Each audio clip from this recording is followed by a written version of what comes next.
तो मेहदी साहब, आज हमारे मुल्क में तवानाई का बहरान है, बिजली गैस इतनी महंगी हो गई है कि उससे हमारा जो प्रोडक्शन सेक्टर है आलमी मार्केट में अपनी प्रोडक्ट्स की जगह बनाने में नाकाम है। हालांकि पाकिस्तान में ऐसी बहुत सी इंडस्ट्रीज़ हैं, सनतें हैं जो वाकई जिसकी वाकई नज़ीर दुनिया में नहीं मिलती है, मगर अब वो प्रोडक्ट्स इतनी महंगी पड़ती हैं कि मैं बड़े अफसोस के साथ कहूँगी कि दुनिया मुतबादिल की तरफ जा रही है।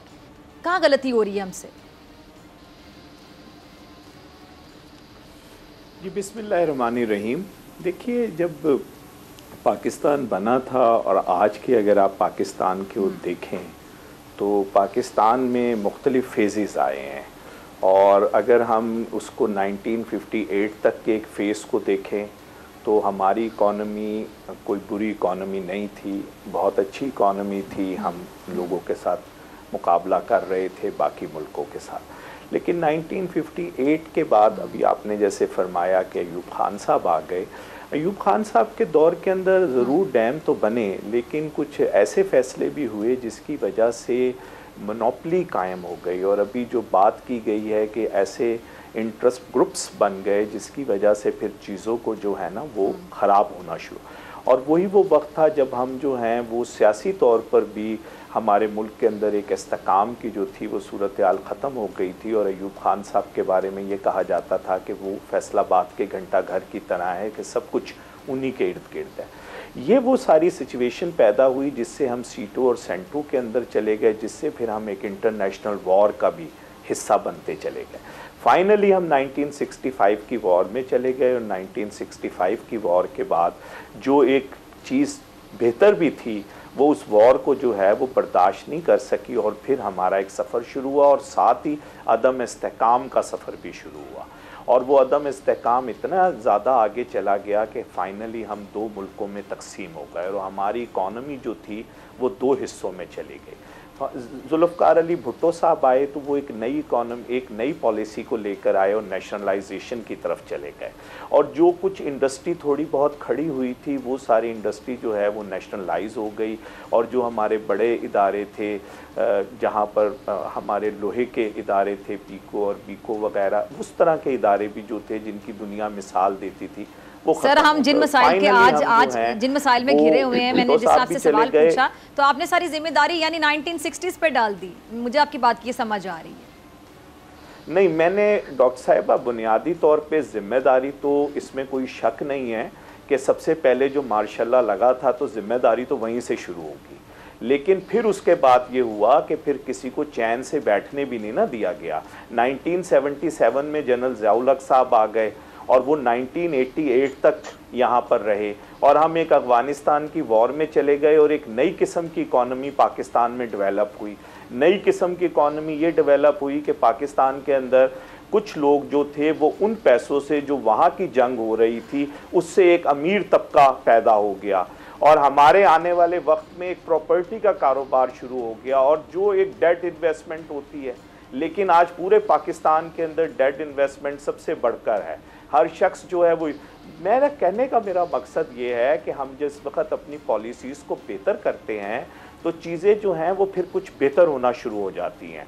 और अगर आप इसके छोटे छोटे से फेजेस देखें तो हमारी इकॉनमी जो थी वो किसी वक्त बेहतर भी हुई है, लेकिन उसके बाद अब अगर इस वक्त की हम सूरत हाल देखें तो आज जो पॉवर्टी लाइन है वो दोबारा से वहाँ पर पहुँच गई है जिसको हमने 2008 से लेकर 2016 के दरमियान में उठाया था, लेकिन वो फिर एक दफ़ा नीचे की तरफ चली गई।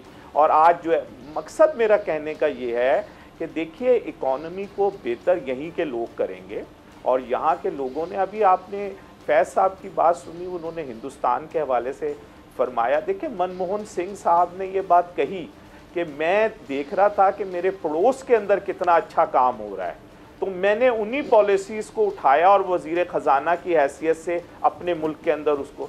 तो मसला कहने का ये है कि चीज़ें सिर्फ जब बेहतर होंगी जब अदम इस्तेकाम ख़त्म होगा, और सियासी लोगों को जिस तरह पूरी दुनिया के अंदर काम करने दिया जाता है उस तरह करने दिया जाएगा। या फिर एक दूसरा मॉडल भी हो सकता है कि तमाम चीज़ों को ख़त्म कर दिया जाए, सियासत वगैरह को, और एक बिल्कुल ऐसी नेकेड किस्म की डिक्टेटरशिप हो जिसको कोई सवाल ना हो और वो इकॉनमी को लेकर चले। तो ये दोनों मॉडल जो हैं ये दुनिया में हमने देखा है कि कामयाब होते हैं। अगर हम यूरोप और अमेरिका की बात करें तो वहाँ जमहूरियत ने ये सारी चीज़ों को आगे लेकर आई, और ये सारी जो तकालीफ थी ये भी सेकेंड वर्ल्ड वॉर और उसके बाद तक यूरोप के अंदर मौजूद थी। हत्ता कि जो ईस्ट यूरोप है वहाँ पर तो ये सारी सूरत हाल 1990 तक मौजूद थी, लेकिन उसके बाद जो है वो चीज़ें जब बेहतर हुई, जब लोगों ने फैसले करने शुरू किए।